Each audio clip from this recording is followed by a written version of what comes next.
Okay, let's just roll. We are live with Nadeem Ahmed, and I forgot we were doing this podcast today. Otherwise, I would have dressed up a bit because Nadeem is the men's fashion guy in the office. And whatever you're wearing, when you walk into the office, he looks you up and down, and he's just openly judging what you're wearing. He'll let you know what he thinks about it. And so I wanted to keep it casual Monday. I had a busy weekend. I'm wearing a plaid. Nadeem said it's what he washes his dishes with is what I'm wearing. So he basically said I'm wearing a dish rag. I've seen you dress nice. Yeah, well, thank you. You can step it up. I know that. Well, I should have stepped it up. I forgot I was doing it with the men's fashion consultant here. Look at Aiden wearing a nice shirt. Yes, I got the praise. I got the praise. Yeah, I'm definitely from Nadeem. dressed. So yeah, we're live with Nadeem. Nadeem, how long have you been with Rockstar? I go to my 12th year. 12th year as a investing coach. Yeah. Okay, so you have quite the story. I'd say you're a little bit camera shy, so you haven't come out and really shared the story. Mm-hmm. But you do so much with so many different members. You have so much experience in real estate. I just want to figure out, what is the Nadeem Ahmed story? You owned a men's clothing store? I started off in menswear. Myself, after school, actually, I was actually working in Sherwood Gardens, doing mall surveys in the late 80s. You know, and I don't know if you guys are probably too young, but back in the day, before all these social media stuff. So to do surveys and stuff, you'd have to grab a clipboard, grab a pen, and stop people in the mall and ask them questions. And that's what I was doing. And then one day, there was a shoe store across where I was standing at Sherway in the food court area. One of the supervisors for the shoe store, he just approached me and says, "Hey, would you not rather be doing something more bigger?" And I said, "Well, I'm in school, and this is a transitional job between college and summer holidays, at that time." And so he says, "Just come in for an interview." So I went into this shoe store, and I can't remember the name. It was back quite a few years ago, and he did an interview, gave me a job on the spot, and said, "Hey, can you start right away at this location?" I said, "Well, let me think about it." New to me, right? So yeah, it was just selling shoes. Yeah. And so I started. So he probably saw the salesman in you. Yeah, I think he did, because I was working with 4 or 5 older women, like grandmas, and I was the only young guy there stopping people in the mall. Yeah, you were a hustler. So I was hustling, and I was doing well, right? And so he picked me out of the crowd and come for the interview, got the job. So then I accepted it, started it, did really well in sales. And within 6 months, I was promoted to manager of the shoe store in Woodbine Center. And that's where things happened. So then how did you eventually launch your own store? So doing that, shoes company I was working for actually ended up going bankrupt. So then I was out, again, I was being recruited by other companies because the store's closing down. So a menswear clothing company, I met one of the owners there, and he said, "Listen, I want you on board working with me." And so I said, "Sure." So I started getting the menswear business. And from there I went 6 months there too, and I got promoted to manager. And where is this? At Woodbine Center. Okay. That's a menswear clothing company. And from there I ended up doing that for about 5 years. So you're out of school at this point? Yeah. Where did you go to school? I went to Sheridan. Okay, nice. Yeah. Oakville, yeah. Cool. Yeah. And then I did continuing education at York at Atkinson College, doing Bachelor of Social Work. But again, that was just on the side. I was still making money. I was hustling, making money, doing well. So did you eventually buy into this business? No. So I ended up just opening up my own. So back in the day, there used to be a lot of flea markets because there was no Sunday shopping. So flea markets were the only things that were open. On Sundays? Oh, interesting. Still the mid 90s, I think that's when we started opening on Sundays, the shopping malls. But before that, so I opened a menswear store in a flea market, did really well with that, gave me an idea, hey, maybe I should open up my own clothing store. And that's where I ended up deciding to open up my own menswear store at Lawrence Square. Yeah, so how did that go for you? I know you got a lot of experience. Yeah, it went really well. Obviously, it was tough starting. When I was doing the menswear store, I was working that from morning 10 a.m. to 9 p.m. every day. Money was tight because I was investing everything that I had into the store. From 9 to 2 a.m. I would do pizza deliveries for Pizza Hut. I did that for about a year or two. That was my pocket money because I wasn't paying myself in my business. Wow. Yeah. How much money did you put in back then? Do you remember? Because you got to buy all the inventory up front. It was probably about close to 50. 50K Yeah. back then in the Yeah. 90s too. Yeah. That's not a Yeah. insignificant Because amount of money. You have a 1,500 square feet of store to fill in, right, with the inventory, Wow. Yeah, that's pretty big. right? It's pretty ballsy, man. right. For you. So yeah, it's something I was working for so many years. I was saving up money, right? So Yeah, and you do I have had a that- passion and I, for and, it. and too. I had some help with my brother and my dad helped me out a little bit too. So yeah, I started get going from there, and then I ended up opening the menswear store at Lawrence Square, and then from that it went so well, I expanded and added women's wear to my portfolio, my clothing store, and then just opened another one in Bolton, and had a menswear, women's wear, and did really well with that. So then how do you transition to real estate? What happened with the menswear? And So ended up being that one day somebody offered to, one of my former employees asked me if I want to sell the business, and I said, well, make me an offer, right? Never thinking anything of it. And sure enough, like her husband calls me and says, hey, Nadeem, I heard you're selling your store. I said, well, I'm not really selling it. Your wife kind of just, made a comment about buying the store, and I just said, hey, make me an offer. And so he goes, well, let's sit down and meet and chat. And so we did, and he ended up giving me an amount that I was like not even expecting. And from there I said, okay, wow, this is great. But before I do that, because that's all I've ever done was retail for like 15 years, is what I do. So I reached out to Mike DeZormo, and I'd known him from Lawrence Square, actually from Woodbine Center. so Mike was a security guard. at Mike was the time, security guard at Woodbine Center. That's So that's how you knew each other? Yeah. right? So Mike DeZormo, for anyone who doesn't know, is another longtime Rockstar Inner Circle coach for maybe Right. even 14, 15 years or something. Yeah, I think he's been with Rockstar, I think, since pretty much the beginning, from what I understand. Wow. So he's somebody I knew from Woodbine Center back in the 80s. And then as I opened my own clothing store in the 90s at Lawrence Square, he ended up being there too. So we connected again. It's like, wow. And then we just became good friends, and, just kept in touch always. As he moved on to different and bigger things for himself, we kept in touch.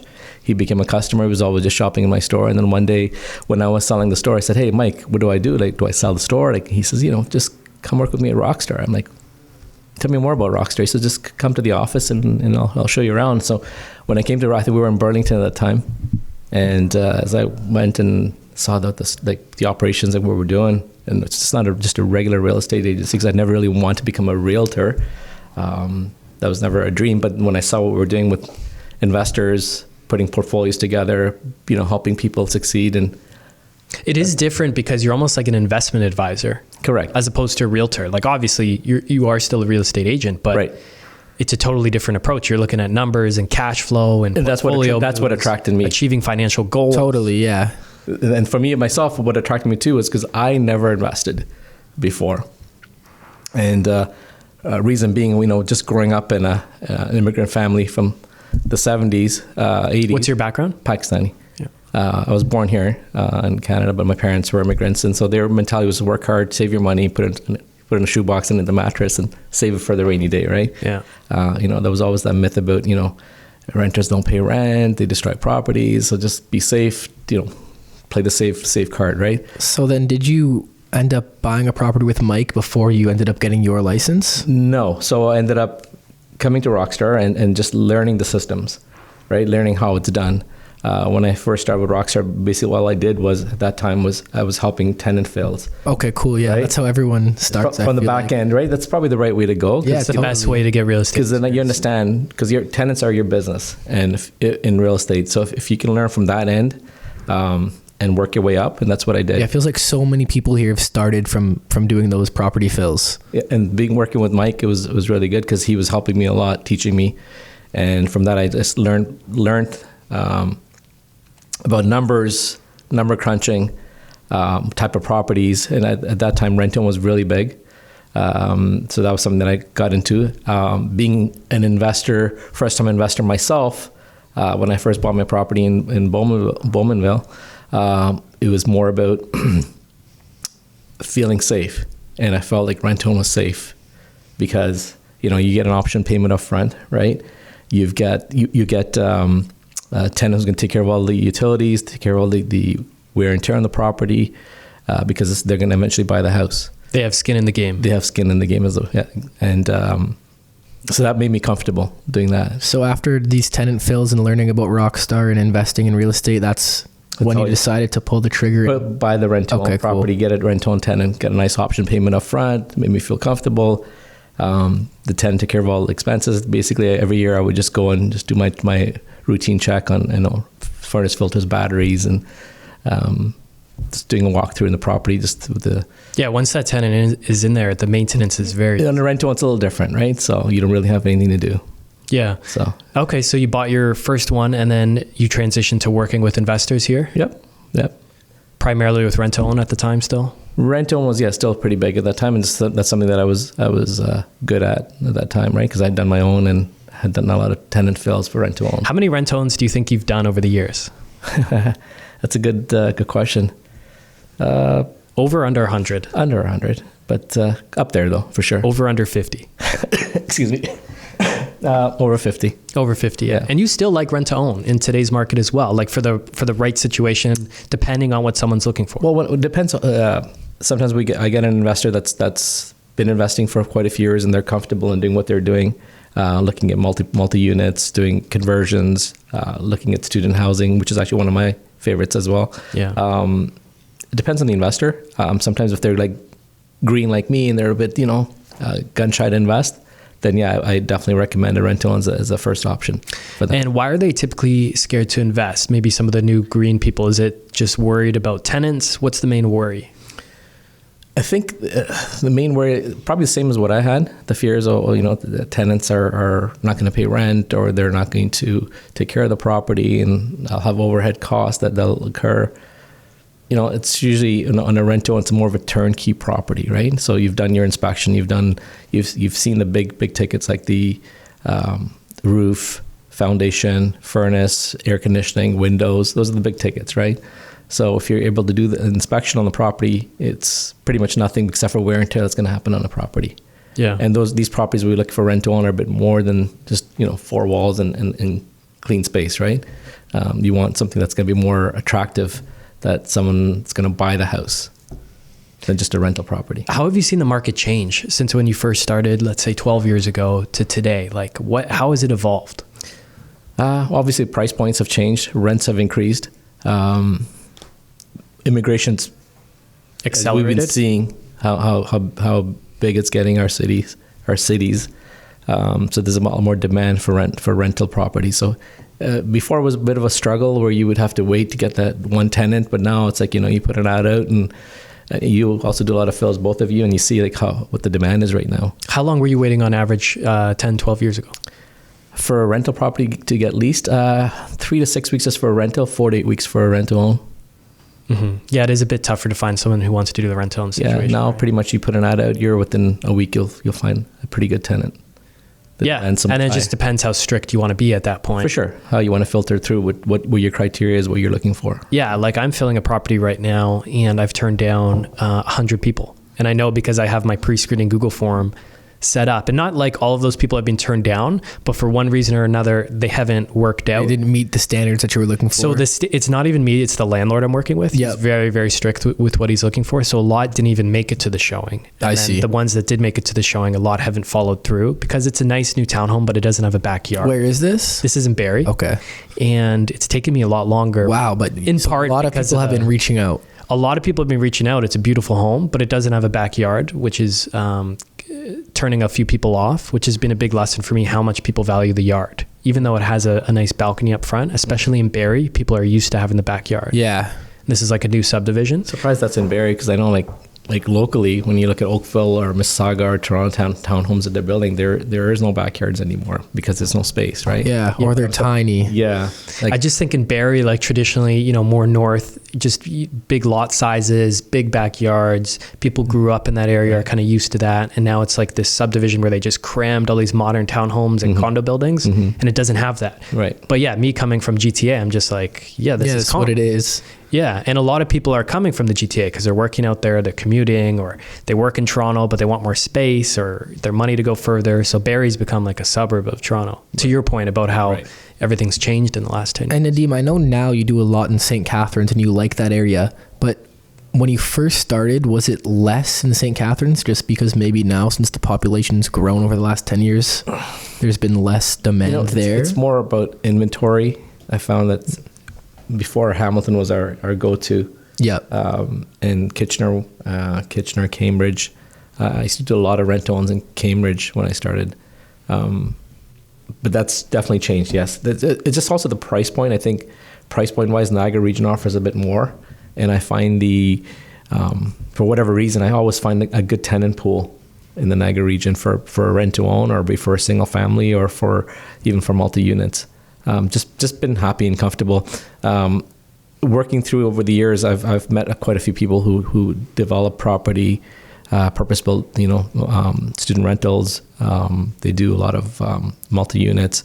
So I've been working with a lot of builders out there too. So that's kind of sort of drawn me a bit more than normal, I would say. Like usually I try to spread it out pretty much everywhere, including myself, DeBerry, Aurelia, Oshawa, Bowmanville. Those are where your properties are located? Myself and some of my investors. So pretty much everywhere.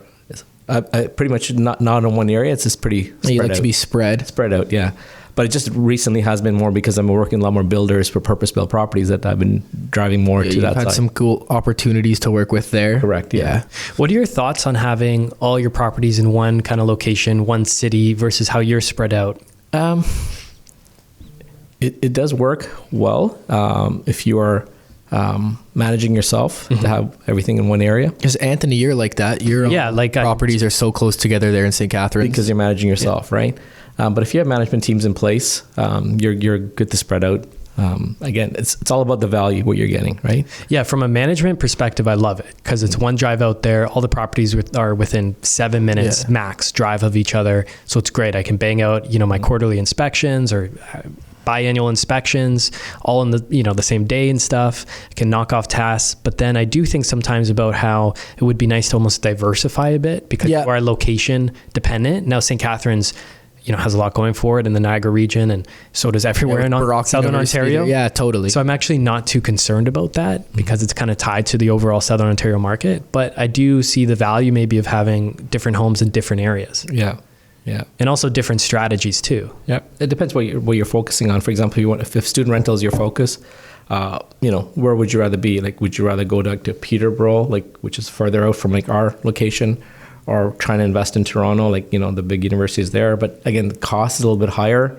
Rents are similar in the West End, for example, like at McMaster, Western, Brock. And I guess you could kind of argue you are kind of diversified just because two of your properties now are student rentals and then one's rented out to single family, right? Yeah, and the one student rental is a rent home before. Okay. So yeah, we're mixing and matching. But to Nadeem's point, so my third property was a student rental, 7-bedroom. It was one of the builders that Nadeem works with that bought this house, chopped it up, a regular single family home, put 3 bedrooms on the main floor to replace the dining room and kind of living room. 2 bedrooms down, 2 up, so 7 bedrooms total. That's an awesome student rental. Yeah. And we were just there the other day, Nadeem. We filmed a video actually. Oh, did you? Okay. Yeah, so this video, by the time this podcast comes out, will probably be on YouTube. Yeah. So we do a full walkthrough of how I set up the student rental and stuff, and the numbers on it. It rents for $4,550. Excellent. Bought it for $650. And this goes to your point. You got a good deal there. You did. So Nadeem sold me the property. So this was in the heat of the market, February 2022 when we bought it, and we got an off-market deal. And it just goes to the network here at Rockstar. It's people helping people. You were able to sell this home. You were specifically looking for a student rental investor. I was looking for a student rental or just something that cash flowed high, and so it was perfect. Your seller was happy. I was happy. It worked out, and we didn't have to go into this crazy bidding war on the student rental. Correct. Yeah. So yeah, I love it. It's my favorite property. That's one of the advantages of working with a group like us, Rockstar, is that you're able to get a lot of stuff off market because we do buy stuff off MLS, but between our investment group, there's enough properties that we sell within exclusive within What's our group. cool is I've noticed one investor wants to sell because they're just changing their portfolio or changing what they do in life. Everyone has different reasons. Cashing in, whatever reason they sell, it's we have an investor ready to buy. And we can kind of just connect the two. We know how it rents. We know what it rents for. We can talk in detail about the tenants if it's already tenanted. So it is cool. And then even this morning, I got a single key credit application for a property I'm filling. And I noticed the current landlord of that person is a Rockstar member. I recognize the name. So I called him this morning, 8 a.m. and he picked up. I'm like, hey man, your tenants are, he knew me. So your tenants are looking to move. And he just gave me a glowing review. And because I trust him so much, it's great. So It is cool. That is cool. Just the network that's huge. here, Yeah. and how that benefits the investors and stuff. It's so helpful. Yeah. Nadeem, how have you developed as a person since joining Rockstar? Because we have a huge focus on personal development here, and I think Tom and Nick obviously lead the charge on a lot of that stuff. You've told me, I think just privately before, how much that's been beneficial to you and your life. Being in the sales industry from a very young age, for me, it was always about sales. It was about dog eat dog sales mentality, competitive. What I've learned just working with Tom and Nick, especially one-on-one, is it's not always. Obviously, it's important to be your number one, for you to be number one, but to be doing the right thing, putting your customers first. Not just trying to make that one sale. So, it's not being pushy, just trying to show numbers and say, hey, this is how it is, this is how it works. And that was not the mentality I had before. It was like just sales, where here you're looking out for the benefit of people doing the right thing. That's sort of how I've developed in my sales growth. And has that actually benefited your sales, do you think? For sure, yeah. Taking that Absolutely, approach? Yeah. Because I see you as like a real estate consultant. Like I've come to you many times with issues I'm facing, especially with student rentals. 100%. It's not always about sales, like I said. So it's about building relationships with people, being friends. A lot of guys that I've been working with for over the years, we've become friends where we hang out sometimes. A couple of guys I play hockey with over the years, and just doing stuff. Just building relationships, and that's important. And I never really did that before. To me, it was just about sales. Being a Leafs fan too will toughen you up mentally. So I think that's also helped. Bills too. Yeah. Yeah, so you have season tickets to go see the Bills, right? Yeah, for anyone who doesn't know, you're a diehard both Maple Leafs and Buffalo Bills fan. Yeah. It's been a tough ride. Yeah, and you, Tom and Nick, actually split like a half a season tickets with the Leafs this year. Right. Yeah. That didn't go so well in the end, but yeah. Well, you were there for the last few games. Yeah. We were so pumped that we even bought gold chains and just, the big Maple fake Leaf gold chains and everything. Yeah. And then heartbreak. That does toughen you up, eh? Sure, absolutely. So how do you compare your journey of now being a full-time real estate entrepreneur, investor, investing coach, to your business in menswear? Sorry, I didn't get that. How do you compare it? Just you're running a totally different business. Yeah, it's a little different. Here I'm working with a different sales cap, like different thinking. When you're having your own store or any business that you would have, for me it was always that stress. I carried a lot of stress because I always owed money to these vendors that I was purchasing product off. So working now with the real estate, it's like what I'm buying myself or helping people buy. I'm not carrying any overhead cost besides just carrying the property itself, which the numbers work and carries itself. So it's a bit of a completely different sales. How has owning your own portfolio of properties changed your confidence level about your future? This is your pension, right? For sure, yeah. That's something that I never had. That's something when I was a bit younger, obviously, but I wasn't thinking that far ahead. And if I was still doing what I was doing before, I don't know where I would be, where I'm able to now set myself up for, passive income, retirement, as my own pension, have passive income. Yeah, and you've set up your life to live it the way you want today too. Yeah, I'd say you're living life on your own terms. Thanks to systems I've learned here, yes, 100%. Yeah, I think you are, totally. I've been asking this question to a lot of the coaches recently, and then Tom and Nick as well, just because hopefully over the next 12 months I'll be buying my first property. Mm-hmm. And I know this completely depends on price point and multiple factors, but if you were to buy another investment property for yourself personally today, what property or what type of property do you think that would be? I would probably want to do student rental. And why? Well, just being in current environment that we're in right now with high interest rates. Just easier to carry, more income coming in? More income coming in, a bit more positive money in your pocket. And the growth of population has one thing, but I don't know if we've shared the stat. I think we have. Yeah. There's 900,000 plus students. International students coming in. Arrived into Canada. That's crazy. That's more than a regular immigration that we've had of probably 500,000, right? So there's always be a demand for school, for education, international students. So I'm feeling pretty comfortable. If I was to buy something right now, it would be a student rental. Now, what if you had the money to do a big value add? Like you could buy the property and add a second unit or a third unit or a garden suite. Right. Would that change your thinking? Again, it's all about the numbers, end of the day. But sure, I could definitely look into that too. Yeah. I mean, for me, I love the student rental, and especially like for you, Aiden, if you're just getting into the market and you don't have all the money for a big value add, like Totally. That's why I'm thinking that, this it might be a little bit easier to carry than something I need to feed a little bit at first. Just in our team meeting today, we were talking about the rental per room what you're getting in London, right? Yeah. The rent prices for student rentals now are, they're pretty crazy. Right. So the numbers are increasing there too. And one good thing I like about, not that it's anything wrong, but with tenants, when you're in a house, if you have good tenants, they may stay for quite a few years, and you might not get that same increase of the rental number to meet the market rents. But with student rentals, after every year or 2-3 years, you can always bump it up to whatever. Yeah, you get that turnover because students right? are only there for however many years their program is. So 3 years max, most of them would be, right? So that's one thing, they always end up leaving, right? So you're not always carrying the same tenant for quite a few years. Do you have any specific advice on managing student rentals for anyone who might be scared off? Because I feel like it does probably have a bad name to the general public, like owning a student rental. Oh, I don't want to, partying, holes in walls, this and that. Well, that's the worst thing, right? So what's the worst thing you could have? Some drywall damage, or God forbid, if the property burns down, you'll have insurance for that, right? But there's really nothing more to it except. So with your experience, but my experience also with just personally working with students, just like yourself, when your first time out of your home, away from your family, you're going to live it up a little bit. You're going to maybe party on the weekends and drink and do whatever you need to have fun.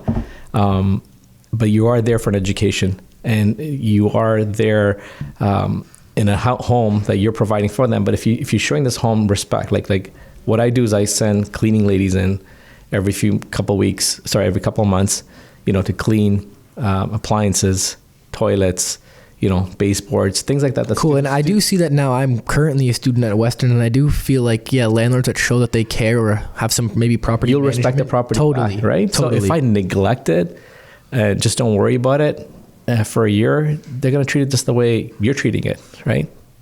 So taking care of the property is important. It's just like, in your own home. If your parent cleans, mops the floor, you're not going to walk on a wet floor because you know better, right? You're going to respect how they're working hard to keep the house clean. So same with students, man. You take care of the property, they'll take care of it too. It doesn't matter which background you come from. It's just general human, it's like if you're respectful, people respect you back. Yeah, it's like the law of reciprocity. Exactly. Now with students, are you trying to get them all on one lease? That's the ideal thing to do. If you're trying to do this off season, it's a little more challenging because you're doing, so per room. In months we're in now in June. Right now it's tougher, right? So I do have some investors who are looking to do fills right now, where I'm kind of saying, I know it's a bit tough, but if you can hang on for another month or two, where the demand will come late back. July, beginning August, you'll get that group. And it's a lot easier to manage a group rather than individual. Totally.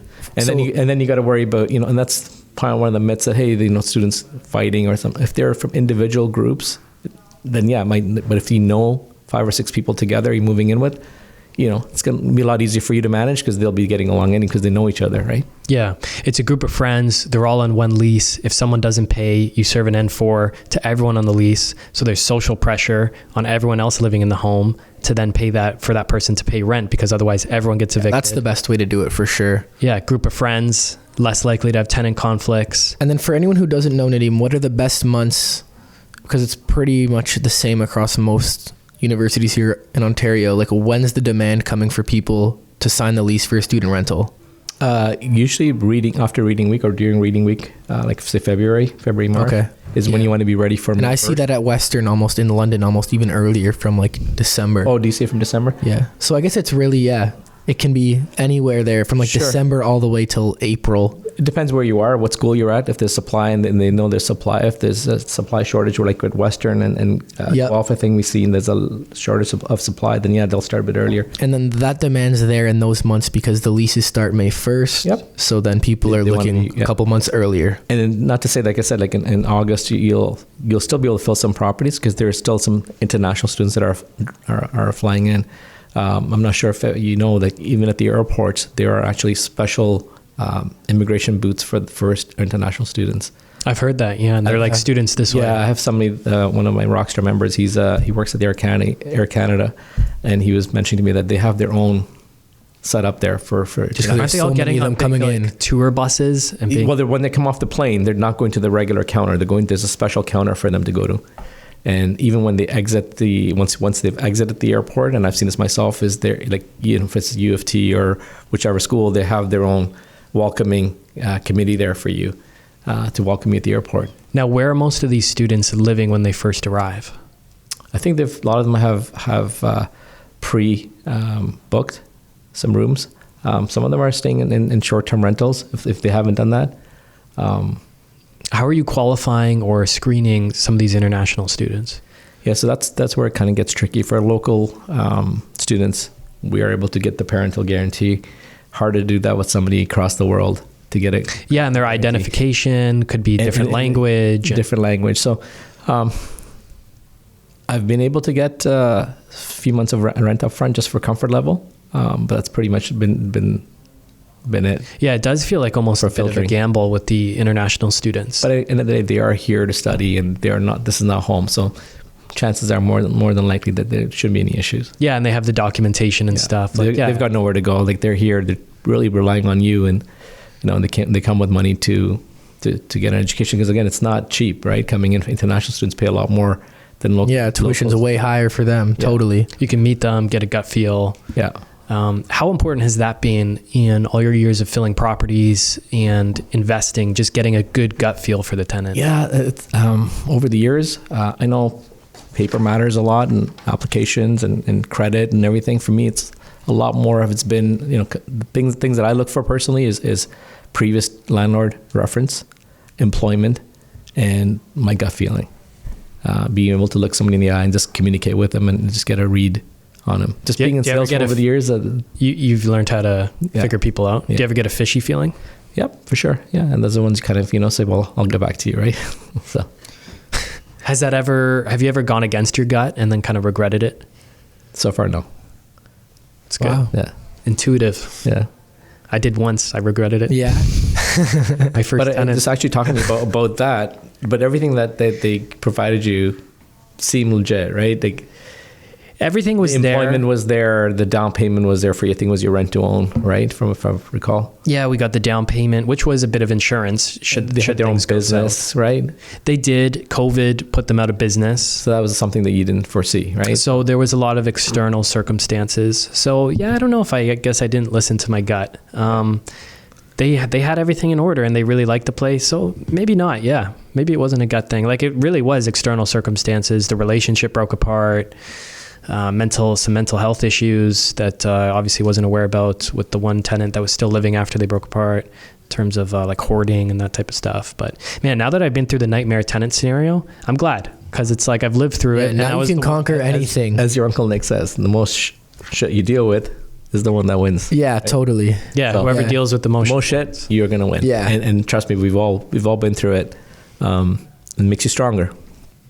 Yeah. Right. So when people are maybe join up with Rockstar, they're looking at buying their first property. Like, everyone's scared to do it the first time, right? Like, it's a big investment. It's might be one of the biggest investments you ever make in your entire life.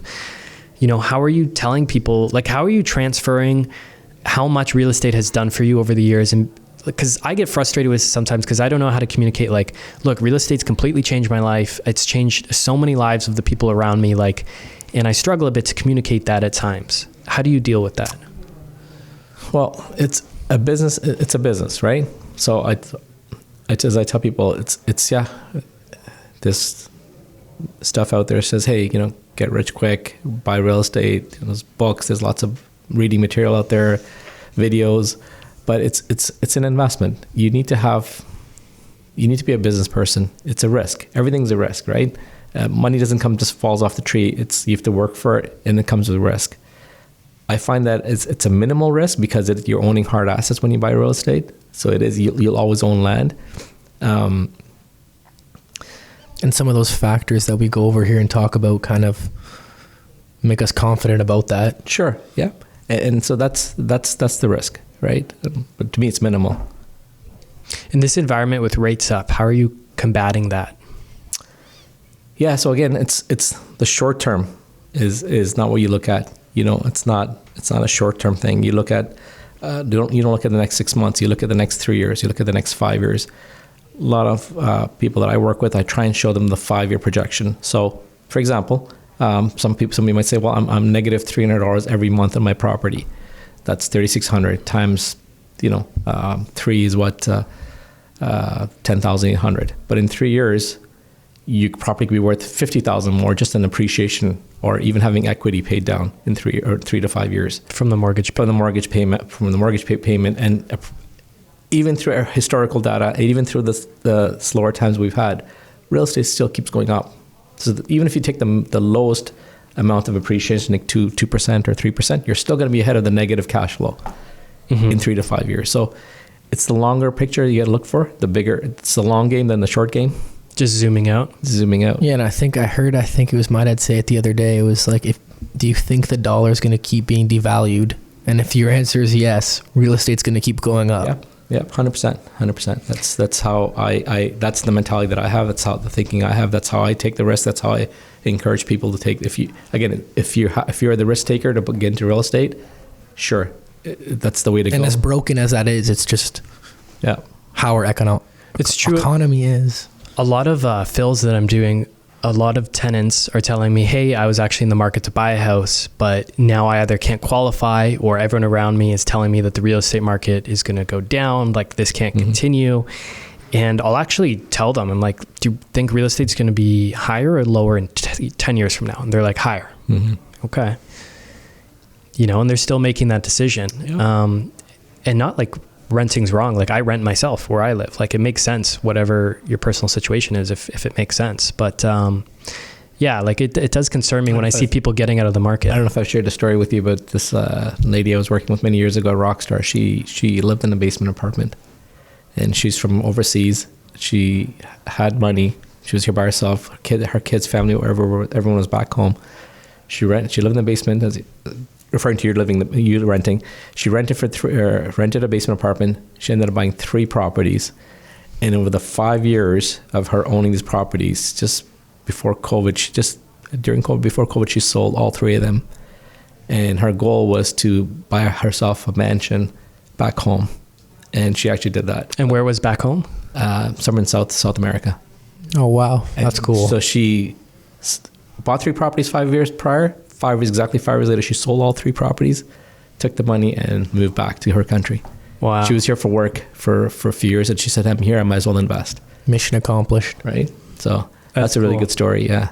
Do you have some other cool stories like that? Like, how have some of your Rockstar members' lives changed just over the years working with them? Well, everyone has different goals, and again, it's been only 10 years, but in the 10, 12 years I've been here. But in the last decade or so, I've been working with, for example, an older gentleman who approached me. He was like 57, and he said, "Hey, Nadeem, I'm going to be retiring 65. I've got no assets. I just own my own home, and my pension won't be enough for me to live my life at my terms at this." So he started buying properties. He bought like 3 right off the bat of me working with him. And then he made money on that, and he bought 3 more in 2 years. Then he was doing three properties at a time in increments. And then with the help of his children and his wife, he ended up buying over 12 properties. Wow. And has he retired now? I think he's there, yeah. He's still working, but I think he's just pretty much wrapping up. And he's kept the properties? He's been cashing out some of them because he just needs to have some cash flow as well to enjoy. So he's been selling some. So he'd be like a perfect scenario you could have. He's got some rentals. He's cashed them out, and he came at like 9 years ago now, when he had nothing.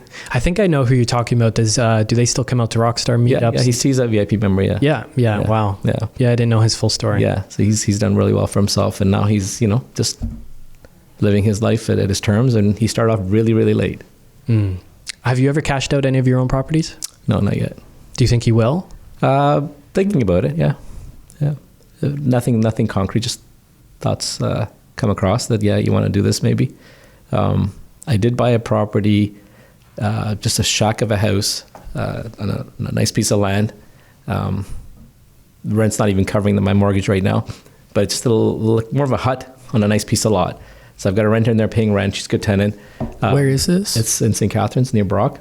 So my goal was to demo the house and build 3 townhouses on it as my retirement. And so I still have this property, and I'm going to probably eventually start building on it by tearing it down and putting 3 townhomes. Goal is to have like a 5-bedroom upper unit, legal duplex, basement, 2 bedrooms. 3 of those. There was permits prior to me. Somebody else had permits before I bought the land. So they didn't go through with theirs for whatever reason, and they ended up selling the property. But I do have those plans where I can build 21 doors on this property. Wow. And, that's awesome. And that'd be like 15 grand of like rental income every month. Because you'd be renting to Brock University students? Yeah, it's near the school. Yeah, and awesome. You really know that market. Yeah, so I just bought this land because knowing its future value, right? Not immediately. Yeah, sure, I'm a little negative because the rent that tenant's paying is like nothing really, but it's covering most of my expenses there. But the goal is for future development. Could you have imagined yourself doing pretty cool things like that, like 10 years ago when you started? Like I said to you, it was never even a thought before. So gonna develop land. Yeah, and develop land, and it just never was. I was in a different mindset, different thinking, different world, and maybe with how Rockstar has grown, maybe I would have, if I hadn't joined Rockstar, I would have known about it by now. As we have so many people joining us every month, maybe I would have ended up here somehow through Mike or whatever, but without working as a coach. But yeah, it's never something I imagined. I thought I'd be just a regular guy working till I'm 65 and then figuring out what to do next. But now I know I have a plan. Yeah. Yeah, you changed a lot of people's lives, man. And like you said, you've become friends with a lot of them. Like, your members absolutely love you, man. And you're a likable guy, so I understand it. But what do you like about working with people to do this type of stuff? I love the interaction, right? Yeah. I love making people even meet their goals. It's satisfying for me, and it's just to help somebody reach their fulfilling, 100%. What are your thoughts on the new Garden Suite stuff that's happening? It's just kind of started and picked up this year. Yeah. Do you think that's something that you'll be? I haven't really had much exposure to it. So early. I do have an investor that did buy a property that had a potential. No, it was a property with a garden suite actually. Oh wow! In Port Colborne.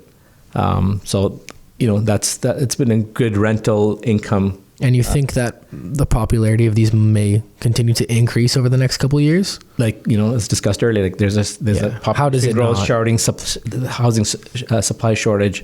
People need places to live. Yeah, how does it not? Yeah. And just even like mentioning to you earlier, like in our team meeting, I think I brought it up, is that, some student rentals that we are helping our investors rent, we're getting people like calling us just, hey, please, can I just rent this? I'm not a student, but I really I need a place to live. And it's just like every person that's reaching out, it's just someone needs a place to stay. There's not much a supply shortage for homes. People are willing to just live in a room. Yeah, it is crazy out there. Do you see yourself ever retiring, or do you think you'll kind of just keep doing this and then just maybe taper things off? Like, yeah, it's obviously you think about it as you get older, and I'm getting older. But my goal is to keep going.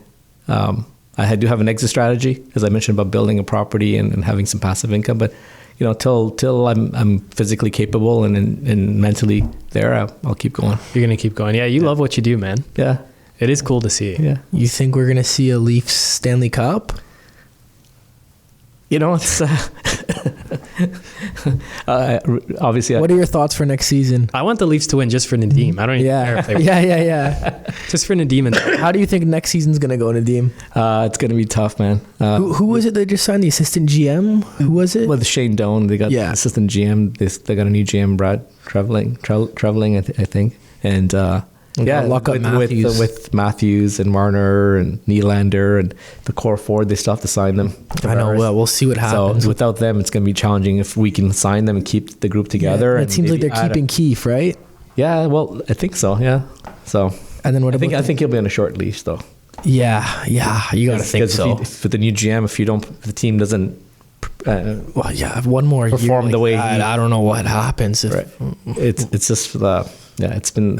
And then what about the Bills? The Bills have a good chance, man. They got the quarterback, right? Still, Hopkins is still not signed. No, he's. You think there's a chance? Yeah, I'm not sure if he's the missing piece for them to get to the next level, but I think it's just a matter of. Unfortunately, last year I think a lot of things happened with them with injuries and the Mar Hamlin thing happened. So and Von Miller getting injured. Von Miller. So there was a lot that they went through, right? Especially with the guy, he died on the field, pretty much, right? I know, yeah, that was crazy. For them to carry through, it was tough for them to play after that, right? Totally. So I think that's probably one mentally that had to be tough. Yeah, I think it drained them. So, yeah. I just thought of another thing. Your Rockstar member Jonathan, just like a couple days ago, me and him were texting because we're next door neighbors. Okay. With our student rentals. And, he's like, "Who's cutting your lawn?" And I had hired a guy who was like $40 a week for the cut. And he's like, "I've got a kid who just offered to do it for like $40 for the month." And so he sent me his number. I'm like, okay, great. So he's not going to do as good of a job probably as this professional, but for student rental, it's more than enough. So I was like, sweet, save me what? $80? Yeah, sure. $80 for the month. And then actually my other neighbor, my other student rental, I saw him when we were filming our walks. Yeah. And he's like, yeah, I've got a guy doing mine. Like, let me ask how much he'll do it to split. And so that saved me something significant too, like $100. Yeah, that one seemed big. You're finding all these grass cutting deals from the neighbors. Yeah, no, that's been huge. Have you found stuff like that? Just with working with neighbors around properties and stuff, like I always get my neighbors' phone numbers and I'm like, look, if there's ever any issues, call me. Like I want to address it. I want to make sure we got good tenants for you guys. And I found it useful because they have called me a couple times when I had those bad tenants about issues. And then otherwise it's just been good for that type of stuff. That's actually a really good point. Besides, I'll get to the grass cutting, but yeah, your neighbors, if you have an investment property, it's always good to know your neighbors because they're your eyes and ears, right?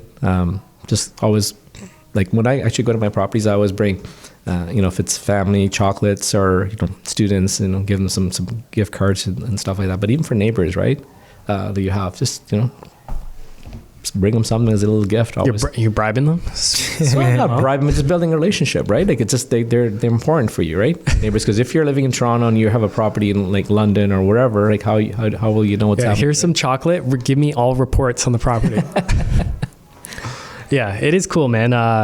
Yeah, it makes things better for sure. I don't know. Do we have anything else? I guess I have one other question that comes to mind. With all these new kind of changes downtown Toronto, you're able to have more density there and 3 units, 4 units. Does that interest you at all or no, just because it is a higher price point and likely a lot of upfront cost to convert something like that? Yeah, so good point.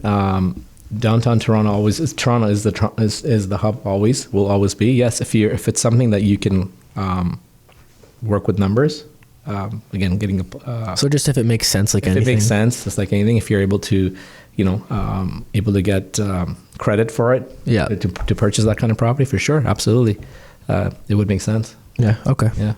Cool. Yeah. Nadeem, when are you going to go all in on Bitcoin? Not there yet. Tom will get you there. Not there yet, but there's some people. $10 There's some people that are really into it and truly believe in it. I've got I don't know if you probably know him, but one of the members there, he sold one of his properties recently, just to buy Bitcoin. Yeah, because he built up a good portfolio. He built up a good portfolio, yeah, and he feels the time is right. And I just recently sold this property for him, his investment property that he owned. He wanted to buy Bitcoin, so.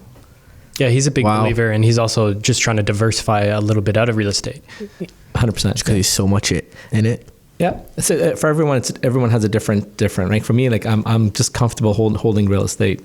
For some people, it's about owning gold, silver, Bitcoin, different things. I'm comfortable with just real estate. Yeah, real estate's still the king. Still my favorite. For me, yeah, totally. Yeah, there's just too much you can do with it. The cash flow, borrowing against it, the tax advantages, developments, increasing rents, turning to student rentals. Yeah. With all the fundamentals, especially here in Ontario, it just makes sense. Yeah. But you guys are doing a Bitcoin class, right? We've done one, on the member site. Yeah, we did 2 membership-wide Bitcoin classes. One was how to buy it, and then the other one was how to store it in self-custody. And so those recordings are available on the member site for... Maybe I should just reserve a spot next time you guys do one. Let's get more education. Get it from you guys. Yeah, you definitely need to get off the exchange because I know you owe some, but I don't know if you self-custody it yet. Sorry? Because you own some, you bought some on Yeah, the exchange, I did. Yeah. but I don't know if you've taken it off and self-custodied yet. No. Yeah. We got to get Nadeem Yeah, to do okay, that. I'll send it's you the time, link, man. especially now with everything happening last week. Yeah, it's time. Yeah. Yeah, I'll send you the link. You want to get your Bitcoin off Yeah. the exchange. Yeah. Because right now you just have an IOU saying we owe you this Bitcoin. Yeah. I mean, it's sitting there in your account. Right. You could get it. But if What do you mean I could get it? you can pull it off, Right. custody it. Now you truly custody your own keys to your Bitcoin. But if it's just sitting on the exchange and the exchange goes under, which has happened time and time Yeah, again in crypto and Bitcoin, then your assets can be frozen. Yeah, so you want to take it off and self-custody it yourself. Yeah, you want to use the exchange to buy and then take it it's a off bit the of a learning exchange. curve. Like I was speaking to someone at the VIP meeting last week, and he's got like 40 grand of Bitcoin sitting on the exchange. I'm like, dude, you need to custody it because it's just happened too many times. It's a lot of money to have sit in there. And it's a bit of a learning curve to set up the hardware wallet, to pull it off. Yeah. Like I'm trying to think of a comparable. Maybe it's like owning like a REIT instead of real estate yourself. You can't control what happens in that REIT.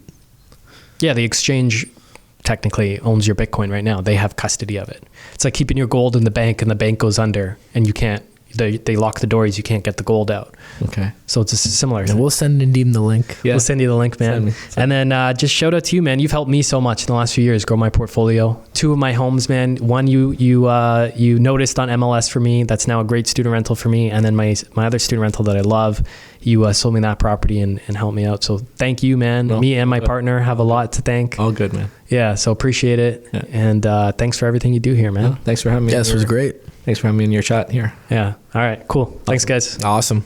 Hey, thanks for tuning in. You can find every new episode of the Your Life, Your Term show on all the major streaming platforms. So Spotify, iTunes, Google Play. And if you'd like to get free copies of some of the books that we've put together, like these right here, or some of the reports that we've put together, like these right here, you can find all of those at www.rockstarinnercircle.com. That's www.rockstarinnercircle.com. That's it for now. Until next time, your life, your terms.